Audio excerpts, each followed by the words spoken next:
कहानी की शुरुआत साल 1945 से होती है, जब सेकेंड वर्ल्ड वॉर अपने आखिरी दौर में था। यहाँ हम एक जापानी फाइटर प्लेन देखते हैं जिसे कोइची नाम का पायलट उड़ा रहा होता है। अचानक उसके प्लेन में खराबी आ जाती है, इसलिए कोइची उसे एक आइलैंड पर लैंड कर देता है। दरअसल उस आइलैंड पर एक रिपेयर बेस था जहाँ खराब प्लेनों को ठीक किया जाता था। वहाँ कोइची ताचिबाना नाम के एक मैकेनिक से अपने प्लेन को ठीक करने के लिए कहता है, लेकिन जब ताचिबाना प्लेन को ध्यान से चेक करता है तो उसे पता चलता है कि प्लेन में कोई भी खराबी नहीं है। इससे वह समझ जाता है कि कोइची ने अपने आखिरी मिशन से बचने के लिए प्लेन के खराब होने का बहाना बनाया है। ताचिबाना कोइची के पास जाता है और कहता है कि मुझे पता है तुमने मिशन से बचने के लिए यह झूठ बोला है। दरअसल कोइची को जो मिशन दिया गया था उसमें उसकी जान जाने की पूरी संभावना थी, इसलिए उसने उस मिशन को पूरा करने के बजाय बचने का फैसला किया। ये बात सुनकर कोइची घबरा जाता है और वहाँ से दूर जाकर समुद्र के किनारे बैठ जाता है। तभी एक और मैकेनिक उसके पास आता है और कहता है कि तुमने जो किया वह गलत नहीं था, क्योंकि उस मिशन में तुम्हारी मौत तय थी। थोड़ी देर बाद कोइची समुद्र की ओर देखता है और वहाँ कुछ मछलियों को तैरते हुए नहीं बल्कि मरी हुई हालत में पानी के ऊपर तैरते हुए देखता है। यह देखकर उसे थोड़ा अजीब लगता है, लेकिन वह इस पर ज्यादा ध्यान नहीं देता। धीरे धीरे रात हो जाती है और कोइची वापस बेस पर लौट आता है। तभी अचानक वहाँ इमरजेंसी अलार्म बजने लगता है, जिससे सभी लोगों को लगता है कि दुश्मन उन पर हमला करने वाले हैं। लेकिन जब वे सर्च लाइट से आसपास देखते हैं तो उन्हें समुद्र की ओर से आता हुआ एक बहुत बड़ा और डरावना क्रीचर दिखाई देता है। इस खतरनाक जीव का नाम गॉडजिला था। उसका विशाल आकार और भयानक रूप देखकर वहाँ मौजूद सभी लोग डर जाते हैं और अपनी जान बचाने के लिए इधर उधर छिपने लगते हैं। इसी दौरान ताचिबाना कोइची से कहता है कि तुम एक फाइटर पायलट हो और तुम्हें अपने प्लेन में बैठकर गॉडजिला पर हमला करना चाहिए। ये सुनकर कोइची अपने प्लेन में जाकर बैठ जाता है, लेकिन जैसे ही गॉडजिला उसके बिल्कुल सामने आ जाता है कोइची डर से कांपने लगता है। वह इतना घबरा जाता है कि गोली चलाने की हिम्मत ही नहीं कर पाता। यह देखकर ताचिबाना और उसके बाकी साथी अपनी गनों से गॉडजिला पर फायरिंग शुरू कर देते हैं। इससे गॉडजिला बेहद गुस्से में आ जाता है। वह अपने रास्ते में आने वाले लोगों को पकड़ पकड़ कर मारने लगता है और कुछ को तो वह निगल भी जाता है। कुछ ही पलों में वह पूरे रिपेयर बेस को तबाह कर देता है। उधर कोइची डर के कारण अभी भी अपने प्लेन में ही बैठा रहता है। तभी गॉडजिला उसके प्लेन की ओर बढ़ता है और उसे उठाने की कोशिश करता है। यह देखकर कोइची तुरंत प्लेन से कूदकर बाहर आ जाता है। गॉडजिला प्लेन को उठाकर दूर फेंक देता है, जिससे जोरदार धमाका होता है और उस धमाके के असर से कोइची बेहोश हो जाता है। अगली सुबह जब कोइची को होश आता है तो वह चारों तरफ तबाही का मंजर देखता है। उसके लगभग सभी साथी मारे जा चुके थे, लेकिन ताचिबाना किसी तरह जिंदा बच गया था और वह सभी की लाशों को इकट्ठा करके एक जगह रख रहा था। जब ताचिबाना की नजर कोइची पर पड़ती है तो वह बेहद गुस्सा हो जाता है। वह उससे कहता है कि अगर तुमने गॉडजिला पर हमला किया होता तो शायद हमारे साथियों की जान बच सकती थी। यह बात सुनकर कोइची के दिल में गहरा पछतावा भर जाता है और उसे अपने फैसले पर बहुत दुख होने लगता है। कुछ समय बाद युद्ध खत्म हो जाता है और सभी सैनिक अपने अपने घर लौटने लगते हैं। कोइची भी अपने घर वापस आता है, लेकिन वहाँ पहुंचकर वह देखता है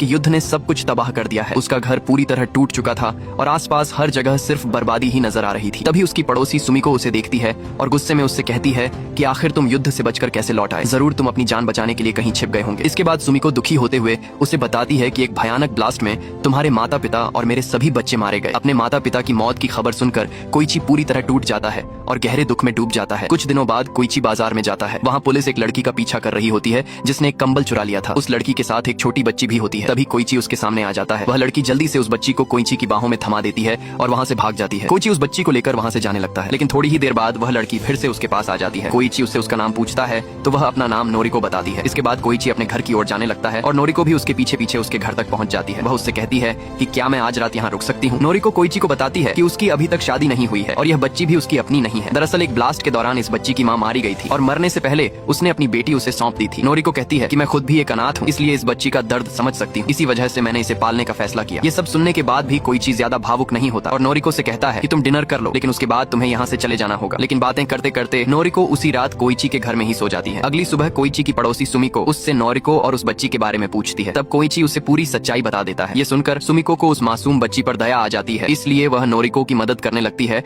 और बच्ची की देखभाल में हाथ बटाती है। इतना ही नहीं, वह कोइची को चावल से भरा एक बैग भी देती है ताकि वह बच्ची को ठीक से खाना खिला सके। इसी तरह धीरे धीरे एक साल गुजर जाता है। एक दिन कोइची नोरिको को बताता है कि उसे सरकार की तरफ से एक नौकरी मिली है। इस काम में उसे समुद्र की गहराई में जाकर दुश्मनों द्वारा बिछाए गए माइन बॉम्ब को ढूंढना होगा और उन्हें नष्ट करना होगा। इसके बदले में उसे अच्छी रकम मिलेगी। ये सुनकर नोरिको कहती है कि यह काम बहुत खतरनाक है, लेकिन कोइची उसे समझाता है कि उनके पास पेट पालने के लिए यही एक रास्ता है। अगले दिन कोइची अपने नए काम पर पहुंचता है। वहाँ उसे पता चलता है कि सरकार ने उन्हें सिर्फ मामूली हथियार और एक साधारण सी बोट दी है, जबकि नौकरी देने से पहले उनसे अच्छे हथियार और मजबूत बोट का वादा किया गया था। यहीं कोइची की मुलाकात डॉक्टर केंजी से होती है, जो पहले नेवी के साइंटिस्ट रह चुके थे और अब इस मिशन को लीड कर रहे थे। इसके अलावा वहाँ कैप्टन सेजी और शिरो भी मौजूद थे, जो कोइची की तरह ही युद्ध से बचकर लौटे थे। कुछ ही देर बाद सभी लोग अपनी बोट लेकर समुद्र के बीच पहुंच जाते हैं। वहाँ कैप्टन सेजी कोइची को इस काम के बारे में पूरी जानकारी देता है। इसी दौरान उन्हें समुद्र में एक माइन बॉम्ब दिखाई देता है, इसीलिए सेजी उस माइन बॉम्ब पर गोली चलाने की कोशिश करता है, लेकिन उसका निशाना ठीक से नहीं लग पाता। तब कोइची उससे गन लेता है और सही निशाना लगाकर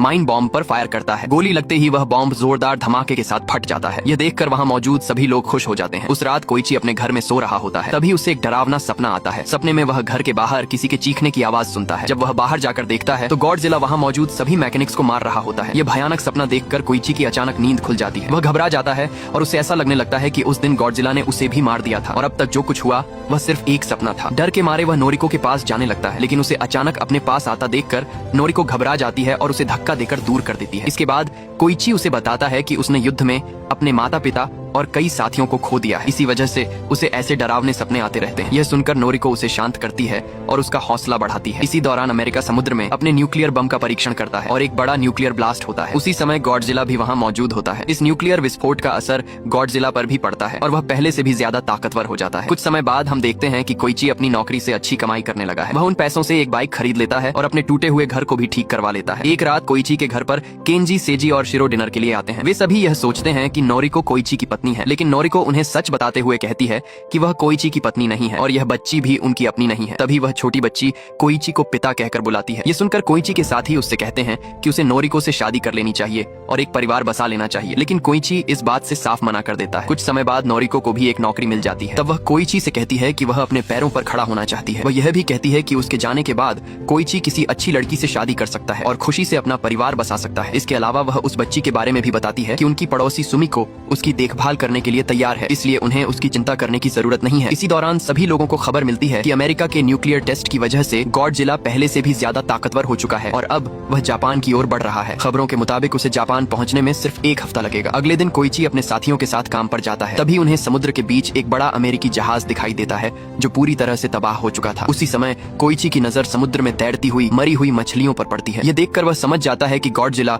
उनके आसपास ही मौजूद है और उसी ने उस अमेरिकी जहाज को तबाह किया है। कोइची अपने साथियों को गॉडजिला के बारे में बताता है। ये सुनकर शिरो बहुत डर जाता है, क्योंकि उनकी छोटी सी बोट से गॉडजिला जैसे विशाल राक्षस से लड़ना लगभग नामुमकिन था। इसीलिए वे लोग वहाँ से भागने के बारे में सोचते हैं। लेकिन तभी अचानक गॉडजिला समुद्र के पानी से बाहर निकल आता है और उनकी ओर बढ़ने लगता है। तुरंत ही केंजी और कोइची समुद्र में माइन बॉम्ब फेंक देते हैं ताकि वह गॉडजिला के पास जाकर फट जाए, लेकिन गॉडजिला पर उस माइन बॉम्ब का कोई असर नहीं होता। यह देखकर कोइची उस पर मशीन गन से गोली चलाने लगता है, लेकिन गोलियों का भी गॉडजिला पर कोई खास असर नहीं पड़ता। तभी केंजी एक और बॉम्ब पानी में डाल देता है, लेकिन उसे ब्लास्ट करने वाला तार टूट जाता है। ऐसे में कोइची उस बॉम्ब पर गोली चलाकर उसे विस्फोट करने की कोशिश करता है। संयोग से वह बॉम्ब गॉडजिला के मुंह के पास पहुंच जाता है और कोइची की गोली लगते ही जोरदार धमाके के साथ फट जाता है। इस धमाके से गॉडजिला की एक आंख और उसके मुंह का बड़ा हिस्सा बुरी तरह क्षतिग्रस्त हो जाता है, लेकिन कुछ ही पलों में गॉडजिला के घाव अपने आप भरने लगते हैं। ये देखकर सभी हैरान रह जाते हैं। गुस्से से भरा गॉडजिला पानी से बाहर निकल आता है और उनकी बोट पर हमला करने लगता है। इसी दौरान वहां जापान की सेना भी पहुंच जाती है और गॉडजिला पर अंधाधुंध गोलियां चलाने लगती है। इससे गॉडजिला और भी ज्यादा क्रोधित हो जाता है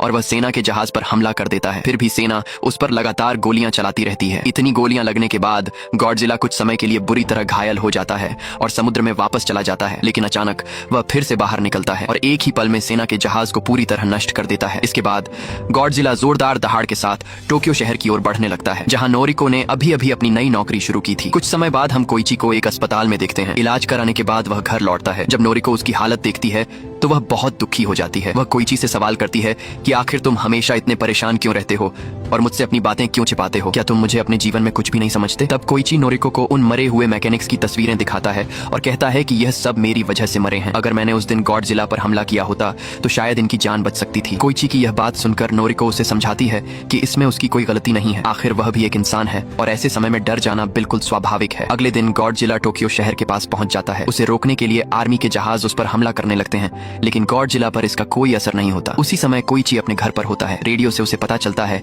कि गॉडजिला टोक्यो शहर की ओर बढ़ रहा है। ये सुनकर उसे नोरिको की चिंता होने लगती है। दूसरी तरफ गॉडजिला टोक्यो पहुंचकर भयानक तबाही मचाने लगता है। इसी दौरान उसकी नजर एक ट्रेन पर पड़ती है और वह उसे उठाकर तोड़ने लगता है। संयोग से उसी ट्रेन में नोरिको भी मौजूद होती है। अपनी जान बचाने के लिए वह तुरंत पानी में कूद जाती है। अब गॉडजिला अपने सामने आने वाली हर चीज को नष्ट करने लगता है। इसी बीच कुछ न्यूज रिपोर्टर एक इमारत की छत पर खड़े होकर गॉडजिला की तस्वीरें ले रहे होते हैं, लेकिन गॉडजिला वहां पहुंचकर उस पूरी बिल्डिंग को ही तबाह कर देता है, जिससे वे सभी मारे जाते हैं। इधर कोइची भी टोक्यो पहुंच जाता है। वह नोरिको को ढूंढ लेता है और उसे वहां से अपने साथ ले जाने लगता है। तभी वहां आर्मी पहुंच जाती है और टैंकों से गॉडजिला पर हमला करने लगती है, लेकिन गॉडजिला पर इसका भी कोई असर नहीं पड़ता, बल्कि क्योंकि अब उसके शरीर से चमकते हुए पंख जैसे हिस्से बाहर निकलने लगते हैं और कुछ ही पलों में उसके मुंह से तेज न्यूक्लियर रोशनी निकलने लगती है। गॉडजिला के मुंह से निकली उस भयानक ऊर्जा की वजह से शहर में एक भयानक न्यूक्लियर ब्लास्ट हो जाता है और टोक्यो का अधिकतर हिस्सा तबाह हो जाता है। इसी दौरान गॉडजिला अपने मुंह से न्यूक्लियर ऊर्जा की एक तेज लहर नोरिको की ओर फेंक देता है। यह देखकर नोरिको तुरंत कोइची को जोर से धक्का देकर दूर कर देती है और खुद उस भयानक लहर की चपेट में आ जाती है। कुछ ही पलों में वह उस धमाके में मारी जाती है। यह सब देखकर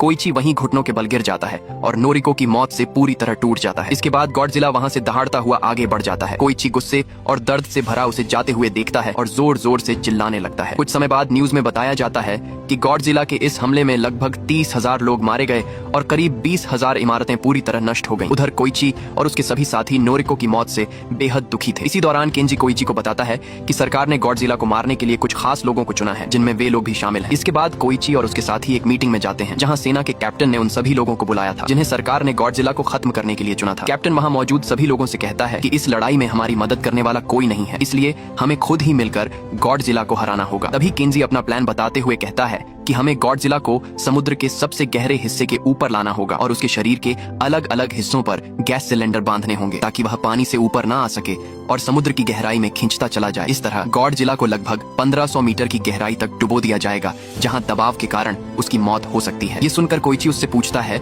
कि क्या यह प्लान सच में गॉडजिला को मार देगा। इस पर केंजी कहता है कि मैं इसकी पूरी गारंटी नहीं दे सकता, लेकिन मेरे पास एक दूसरा प्लान भी है। केंजी अपना दूसरा प्लान बताते हुए कहता है कि जब गैस सिलेंडर गॉडजिला को समुद्र की गहराई में ले जाएंगे तब उन सिलेंडरों से बड़े बड़े गुब्बारे बाहर निकलने लगेंगे। इससे गॉडजिला अचानक तेजी से ऊपर की ओर खींचने लगेगा और पानी के दबाव में हुए इस तेज बदलाव को उसका शरीर सहन नहीं कर पाएगा। इसी समय हम उस पर बमों से हमला करेंगे जिससे उसकी मौत हो सकती है। केंजी का यह प्लान सुनकर कुछ लोगों को यह बहुत खतरनाक लगता है, इसलिए वे लोग वहां से चले जाते हैं। लेकिन ज्यादातर लोग इस योजना का समर्थन करते हैं क्योंकि वे अपने देश को बचाने के लिए एकजुट होकर लड़ना चाहते थे। कुछ समय बाद कोइची और उसके तीनों साथी एक बार में बैठे होते हैं। वहाँ केंजी उन्हें बताता है कि गॉडजिला को अपने जाल में फंसाने के लिए वे उसकी दहाड़ की रिकॉर्डिंग चलाएंगे। उस आवाज को सुनकर गॉडजिला टोक्यो की ओर खींचा चला आएगा और तभी वे उसे अपने ट्रैप में फंसाने की कोशिश करेंगे। तभी कोइची कहता है कि उसे एक फाइटर प्लेन चाहिए ताकि जब गॉडजिला शहर में आए तो वह उस पर हमला करके उसका ध्यान बाकी लोगों से हटा सके। ये सुनकर केंजी बताता है कि उसके पास एक फाइटर प्लेन है, लेकिन उसे ठीक करने के लिए एक अच्छे मैकेनिक की जरूरत पड़ेगी। ये सुनते ही कोइची को ताचिबाना का ख्याल आता है, इसलिए वह उसे ढूंढने का फैसला करता है। लेकिन उसे ताचिबाना का सही पता नहीं मिलता, इसीलिए वह कई अलग अलग पथों पर चिट्ठियां भेजना शुरू कर देता है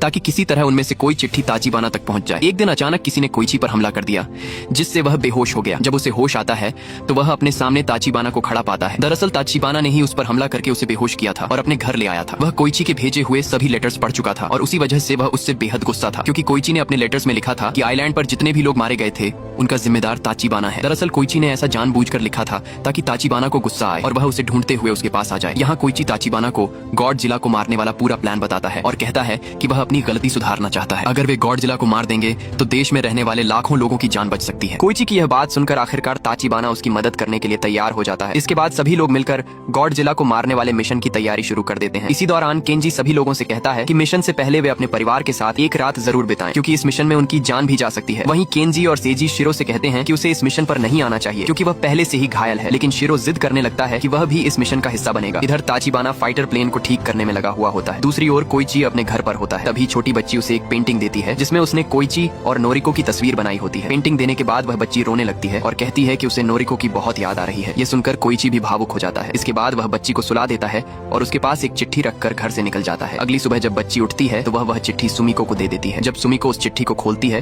तो उसमें कुछ पैसे रखे होते हैं। चिट्ठी में कोइची ने लिखा होता है कि अब तुम्हें इस बच्ची का ख्याल रखना होगा। यह पढ़कर सुमिको समझ जाती है कि कोइची ऐसे मिशन पर गया है जहां से जिंदा लौटने की उम्मीद बहुत कम है। उधर ताचिबाना कोइची को बताता है कि उसने फाइटर प्लेन को पूरी तरह ठीक कर दिया है और उसके कुछ जरूरी पार्ट्स भी बदल दिए हैं। इसके अलावा ताचिबाना ने प्लेन में सभी जरूरी हथियार भी फिट कर दिए होते हैं। अब वह कोइची को मोटिवेट करते हुए उसे याद दिलाता है कि किस तरह गॉडजिला ने उनके मैकेनिक साथियों और नोरिको को मार डाला था, इसलिए अब गॉडजिला को मारकर उन्हें उन सभी लोगों की मौत का बदला लेना होगा। अगले दिन सभी लोग मिशन के लिए तैयार होकर पहुंच जाते हैं। गॉडजिला को बुलाने के लिए वे समुद्र में एक खास डिवाइस डाल देते हैं। उस डिवाइस से निकलने वाली आवाज सुनकर गॉडजिला टोक्यो की ओर आ जाता है और रास्ते में एक शिप को उठाकर फेंक देता है। तभी कोइची अपना फाइटर प्लेन लेकर गॉडजिला के पास पहुंच जाता है। दूसरी ओर केंजी सभी लोगों को अपने प्लान के मुताबिक आगे बढ़ने का आदेश देता है। इधर कोइची गॉडजिला का ध्यान भटकाने के लिए उस पर लगातार गोलीबारी शुरू कर देता है। इससे गॉडजिला गॉडजिला गुस्से में आ जाता है और प्लेन का पीछा करने लगता है। इसी तरह वह समुद्र के उस हिस्से में पहुंच जाता है जहां केंजी ने उसके लिए जाल बिछाया था। वहां गॉडजिला को 2 शिप दिखाई देते हैं, लेकिन उन पर कोई इंसान मौजूद नहीं होता। गुस्से में आकर गॉडजिला अपनी न्यूक्लियर लाइट से उन शिप्स पर हमला कर देता है, जिससे जोरदार धमाका होता है और उस धमाके से गॉडजिला को भी कुछ चोट लग जाती है। इसी बीच केंजी अपने प्लान के मुताबिक बाकी लोगों के साथ मिलकर गैस सिलेंडर्स को समुद्र में डालना शुरू कर देता है। केबल की मदद से वे सिलेंडर्स को गॉडजिला के शरीर से बांध देते हैं। इस दौरान कोइची लगातार गॉडजिला पर गोलियां चलाता रहता है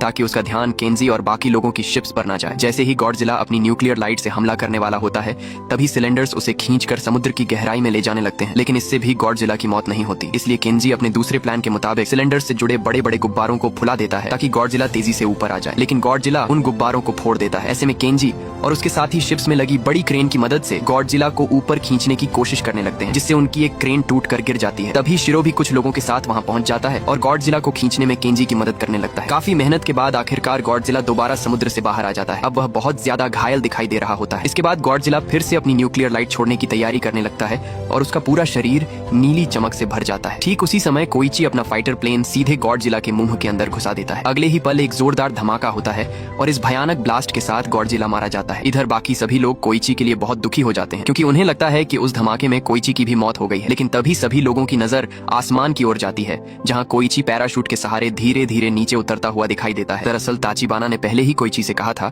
कि उसे इस मिशन में जिंदा रहना है, इसलिए उसने प्लेन की सीट में एक पैराशूट फिट कर दिया था। कोइची को जिंदा देखकर वहां मौजूद सभी लोग उसे सलाम करते हैं। जब कोइची किनारे पर पहुंचता है तो सुमिको उसके पास आती है और उसे एक चिट्ठी देती है। वह चिट्ठी पढ़ते ही कोइची तुरंत हॉस्पिटल की ओर भागता है। वहां पहुंचकर वह देखता है कि नोरिको अभी जिंदा है। उसे देखकर कोइची बेहद खुश हो जाता है और उसकी गोद में सिर रखकर रोने लगता है। इसी बीच हमें समुद्र के अंदर गॉडजिला के मांस का एक छोटा सा टुकड़ा दिखाई देता है, जो धीरे धीरे फिर से जुड़ने लगता है। इससे साफ हो जाता है कि गॉडजिला पूरी तरह से मरा नहीं था और वह दोबारा जिंदा हो सकता है। और इसी के साथ यह मूवी यहीं खत्म हो जाती है।